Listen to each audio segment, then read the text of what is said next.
Shalom. మీ అందరికీ దేవుని పేరిట షలోం షలోం. దేవుడు మీకు సమాధానం కలుగు చేయునుగాక. ఆమేన్. దేవుని యొక్క వాక్యంలోకి వెళ్ళే ముందుగా కొన్ని విషయాలు చెప్పాలని ఆశిస్తా ఉన్నాను. ఎందుకంటే అనేక మంది, నేను ఈ మధ్య పాస్టర్స్ మీటింగ్కి వెళ్ళినప్పుడు ఆయన ఒక చిన్న వీడియో, పాస్టర్ గారు వచ్చి నాకు మీ చర్చ్ ఎక్కడ అంటే ఇదిగోండి అని వీడియో చూపిస్తున్నప్పుడు ఆయన ప్రార్థన చేస్తున్నప్పుడు దెయ్యాలు పట్టిన వాళ్ళు అలా పడిపోతుంటే ఇంకో పాస్టర్ గారు వచ్చాడు, అబ్బో మీరు మనుషులు పడేసేవాళ్ళ, అయితే మీకు మాకు సంబంధం లేదు అని చెప్తా ఉన్నాడు. ఎందుకు అట్లా అన్నారండి అని అడిగితే ఆయన ఏమంటున్నారంటే, అమ్మ మేము మనుషులు ఇలా యేసు ప్రభు పడేయలేదండి అంటున్నాడు. నేను ఆయనకి చెప్పాను, యేసు ప్రభు పడేయ అవసరం లేదు, యేసు ప్రభు చేయి పెడితే పడిపోవడం కాదు, యేసు ప్రభువును చూసే పారిపోయి నీ దెయ్యాలు. ప్రైజ్ ది లార్డ్, హల్లెలూయా. ఎందుకంటే యేసు ప్రభువును చూస్తే అనేకులు ఆయన వెంబడించారు. లూకా సువార్త 6వ అధ్యాయము 17 నుంచి 19 వరకు చదవండమ్మా. శిష్యుల గొప్ప సమూహమును ఆయన బోధ వినుటకును తమ రోగములను కుదుర్చుకున్నట్టుకు యూదా దేశం అంతటి నుంచి, యెరూషలేము నుండి, ఎక్కడి నుంచి, తూరు సీదోను పట్టణములన్నిటి నుంచి సముద్రము తీరమున వచ్చిన బహుజన సమూహము అపవిత్రత చేత బాధింపబడిన వారు స్వస్థత పడుతున్నారంట ఆయన దగ్గరికి వచ్చి. ప్రైజ్ గాడ్, హల్లెలూయా. అంటే ఆయన్ని ఎన్నో మంది, వేల మంది వెంబడిస్తా ఉన్నారు. అలాగా ప్రభువారు అన్నాడు, మీరు నాకంటే గొప్ప కార్యాలు మీరు చేస్తారు. ప్రైజ్ ది లార్డ్, హల్లెలూయా. నాకంటే గొప్ప కార్యాలు చేస్తారు అంటే అనేక మంది ఈ రోజున సేవకులుగా ఉన్నవారందరూ అనేకులకు ప్రార్థన చేస్తున్నప్పుడు అద్భుతాలు, ఆశ్చర్యాలు, సూచక్రియలు జరుగుతున్నాయి అంటే అది ఎవరిని బట్టి? ప్రభువును బట్టే. కారణం ఏంటంటే యేసు ప్రభు వారు ఉండగానే మరి కొందరు యేసు ప్రభు పేరు చెప్పి దెయ్యాలని పోగొడుతూ ఉన్నారంట. ప్రభు వారితో శిష్యులు వచ్చాయా, నీ పేరున వాళ్ళు అక్కడ దెయ్యాలను పోగొడుతున్నారయ్యా, స్వస్థత ప్రార్థన చేస్తున్నారయ్యా అంటే చేయని. ప్రైజ్ ది లార్డ్, హల్లెలూయా. ఆయన ఏమన్నా ఎవరిని అభ్యంతరపరచొద్దు అన్నాడు. చాలా మంది ఏం చేస్తారంటే కొన్ని సంఘాలు, కొంతమంది పాస్టర్లు సంఘాలని అనిచేస్తున్నారు. స్వస్థతలు లేవు, ఏమి లేవు, ఇదంతా అబద్ధం. ఆయన పొందిన గాయముల చేత స్వస్థత నుండి తిరిగి దేవుని వాక్యం సెలవిస్తా, స్వస్థపరచు యెహోవాను నేనే అని సర్వశక్తి కలిగిన దేవుడు చెప్తా ఉన్నాడు. మరి ఇలాంటి సమయంలో స్వస్థతలు లేవు, ఇది అబద్ధం అని బోగస్ పరిచర్య చేస్తూ ఈ ప్రజలను అణిచివేస్తా ఉన్నారు. ఆ సేవకుడితో ఇలా చెప్పాను ఆ రోజు, అయ్యా ఎందుకు అలా మాట్లాడుతున్నారు? మార్కు సువార్త 16:16 చూసారా? తెలుసండి. దాంట్లో ఏమని రాయబడిందండి? నమ్మి బాప్టిజం తీసుకున్నవాడు రక్షించబడును, నమ్మని వారికి శిక్ష విధించబడును ఉంది కదా. అవునండి. నమ్మిన వారి ఎడల ఈ సూచక్రియలు వచ్చును, ఏమనగా నా నామమున దెయ్యములను కొడతారు, మరి రోగుల మీద చేతులు స్వస్థత నొందుదురు, మరణకరం ఏది తాకిన కానీ జరుగుదు, పాములను ఎత్తి పట్టుకుందరు, అన్య భాషలలో మాట్లాడదురు. ఇవన్నీ ఎవరి వల్ల జరుగుతాయట? మారు మనసు పొంది బాప్టిజం తీసుకున్న వారి ఎడల జరుగుతుంది. అవునా? అయితే ఈ బాప్టిజం తీసుకున్న ప్రతి ఒక్కరి ఎడల జరుగుతున్న వరాలంటే దేవుడిచ్చిన వరాలు. అంటే ఇప్పుడు కేవలం ఈ స్వస్థతలు, అద్భుతాలు ఎవరి వల్ల జరుగుతున్నాయి? ఒక విశ్వాసి వల్ల జరుగుతుంది, పాస్టర్ వల్ల కాదు.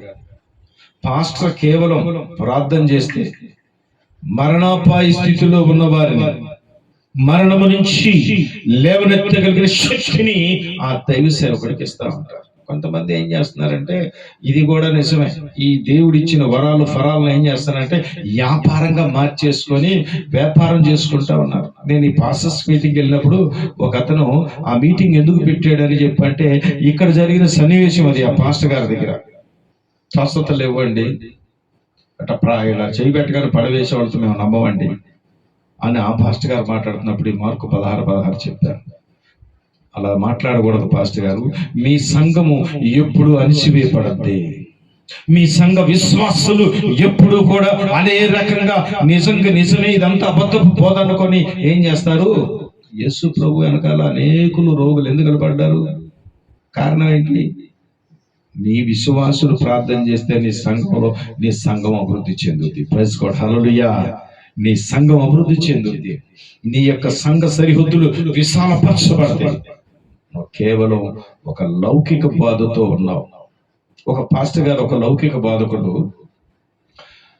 స్వస్థతల గురించి చేస్తున్నటువంటి హైదరాబాద్లో పెద్ద పాస్టర్ గారు, ఆసియా ఖండంలో పెద్ద పాస్టర్ ఆయన ఒక అద్భుతాలు చేస్తున్న పాస్టర్ గారి గురించి ప్రసంగం చేస్తా ఉన్నాడు. స్వస్థతలు లేవు, ఏమి లేవని ఆయన లౌకిక బోధ చేస్తా ఉంటాడు.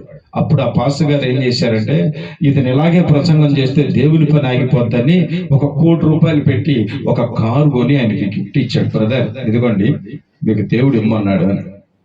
అతను ఏం చేశాడంటే, అతను వ్యాపారస్తుడు కదా, అతను కేవలం లౌకిక బాధకుడు కదా.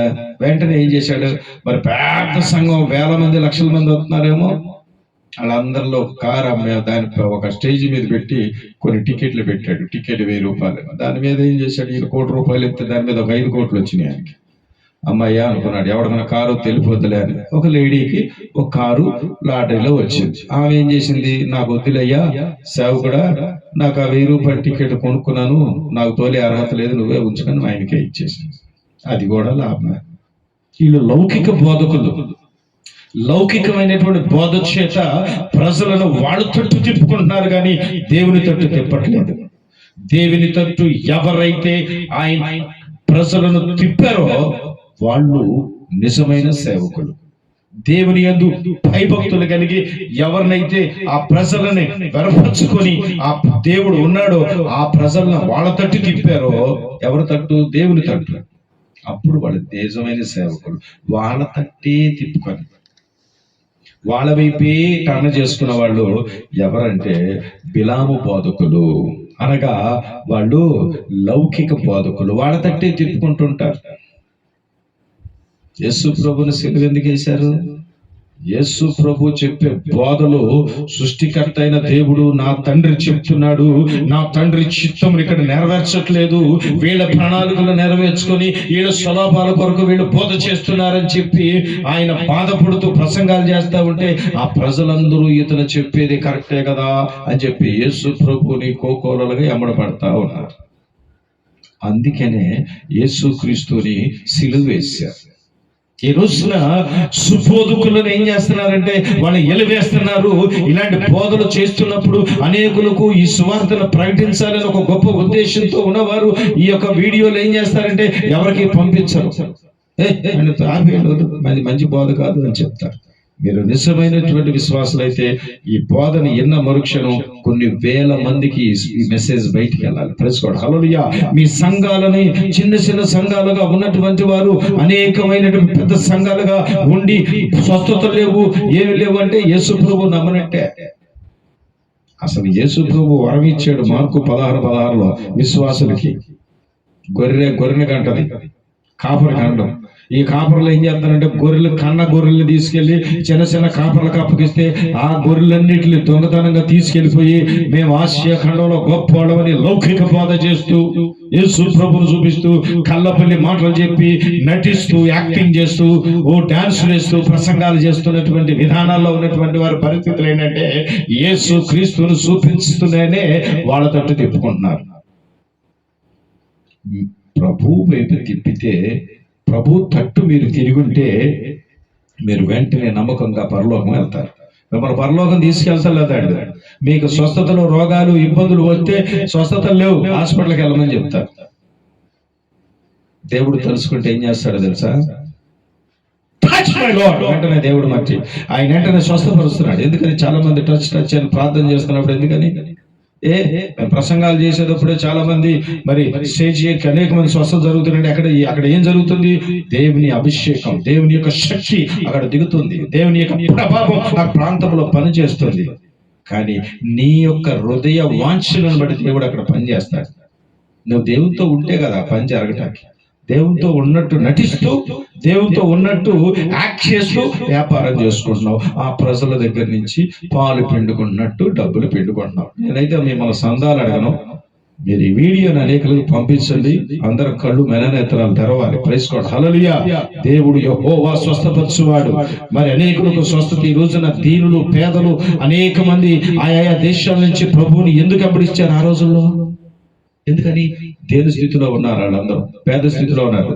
ప్రభు అన్నాడు, నేను పేదలకు సువార్తను ప్రకటించుటకు వచ్చా, నశించిన దానిని వెతక రక్షించుటకు ఈ భూలోకమునకు మనుష్య కుమారుడు వచ్చి ఉన్నాడు. నశించిపోతుంది ఎవరు అంటే యూదులే. ప్రైజ్ గాడ్, హల్లెలూయా. ఈ ఇండియాలో 99% యూదులే ఉన్నారు. ఆల్ క్రిస్టియన్ ఇజ్రాయెల్ పీపుల్ యొక్క మినిస్ట్రీ గొప్ప ఉద్దేశం ఏంటో తెలుసా? యావత్తు ఈ ఇండియాలో ఉన్న సంఘాలే కాదు, ఇండియాలో ఉన్నటువంటి ప్రజలే కాదు, యావత్తు ప్రపంచంలో చెడిపోయినటువంటి వారందరినీ కూడా ప్రోగు చేసి తండ్రికి, యెహోవాకి, మన సర్వశక్తి కలిగిన దేవునికి మనం అప్పగించాలి. రక్షకుడైన యేసుక్రీస్తు వారు మిమ్మల్ని రక్షించి ఆయన ఖరీదైన రక్తము చేత మిమ్మల్ని కొనుక్కొని యెహోవాకు అప్పగించాడు. అది గ్రహించట్ల. అందుకే అంటాడు, అక్రమం చేయవారులారా మీరెవరో నాకు తెలియదు. ఆయన ముఖము చాటేసుకుంటాడట. ఎందుకని చాటేసుకుంటాడు? కారణం ఏంటో తెలుసా?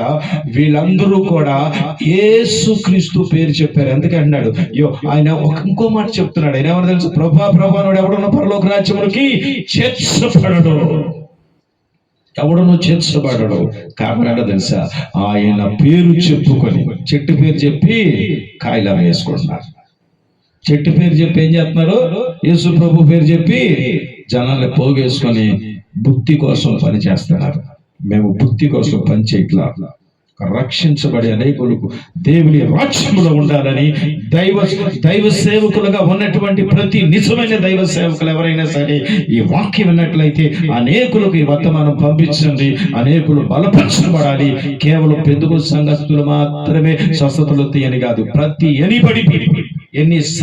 ప్రతి సంఘంలోను లౌకిక బోధలు కలిగినటువంటి వారు ఎవరైనా సరే అది దేవుని సంఘం కాదు, అది సాతాను చేత వేర్పరచబడిన సంఘాలు. నాకు మొన్న కనపడ్డాడు ఆ పాస్టర్ గారు. చాలేసింది అతను చూసి. స్వస్థతలు ఇవ్వండి, ఇవన్నీ పడవేపి కరెక్ట్ కాదన్నాడు. అప్పుడు అనిపించింది. నేను అతనిలో ఇంకోటి కూడా చూశాను. ఒక రోజు నన్ను బోధకుడిగా పిలిచాడు. ఆ రోజు నన్ను పిలిచి నేను ఎప్పుడైతే ఈ మాటలు చెప్పానో అతను వెంటనే మరి ఫోన్ చేసి, అయ్యగారు మా ఎండలకు ఉన్నాయిగా, కొద్దిగా ఆగుదాం అనుకుంటున్నాను వెంటనే తప్పించేశాడు. కారణం ఏంటంటే ఇతను మరలా అక్కడికి వచ్చి స్వస్థతల గురించి బోధిస్తే నా సంఘం ఏమైపోవాలి? నేను పెంచుకుంటున్నాను కదా, నా ఇష్టానుసారంగా నడిపించుకుంటున్నాను కదా, నా తట్టే తిప్పుకున్నాను కదా అని అతను ఆలోచించినట్టున్నాడు. వద్దులే అని చెప్పేశాడు. ఎంతమంది నశించిపోతున్నారో తెలుసా? స్వస్థత లేవు, మోసాలని. కానీ ఇందులో ఇంకొక సబ్జెక్ట్ ఉంది. ఎలాగంటే ఈ దేవుడిచ్చిన వరాలను వెనక్కి తీసుకోడు దేవుడు. ఆ వరాలను అడ్డు పెట్టుకుని వీళ్ళు ఏం చేస్తున్నారు తెలుసా? వీళ్ళందరూ చేరి ఇదిగో ఈ స్వస్థతలను అడ్డు పెట్టుకుని ఇంకొక వ్యాపారస్తులు బిగిన్ చేశారు. రకరకాల వ్యాపారస్తులు.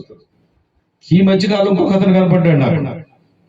4 భాషలు మాట్లాడి వెంటనే ఏం చేశాడు తెలుసా? రీబాలా షాలా కాతారాలా భాష, ఏ నా కుమారుడా నువ్వు అనేక సమయాల్లో నేను కాపాడాను అన్నాడు. ఏంటి మాట్లాడుతున్నాడని అక్కడ ఉన్నటువంటి వాళ్ళందరూ ఆశ్చర్యపోయి నన్ను అడిగారు, ఏంటి అలా మాట్లాడుతున్నాడు? ఇది ప్రవక్తలాగా. అతను బయటికి వెళ్ళాక ఎన్నో రకరకాలుగా ఉన్నాడు. ఆయన క్యారెక్టర్లో లెస్ ఉంది. సిగరెట్ తాగుతున్నాడు, భయంకరమైన డిపేచింగ్ చేస్తున్నాడు. మళ్ళా ఇదండి ఈ ప్రవచనం చేశాడు. ఏంటి ఈ టైప్ ఆఫ్ క్యారెక్టర్స్ అంటే మనుషులను ఆకర్షించుకునే characters. It's not of thing. ఎప్పుడు కూడా మనుషులు మీరు ఆకర్షించుకున్నారంటే అది మీలో బిలాము బోధలు ఉన్నాయి, అనగా మీలో దురాత్మ బోధలు ఉన్నాయి.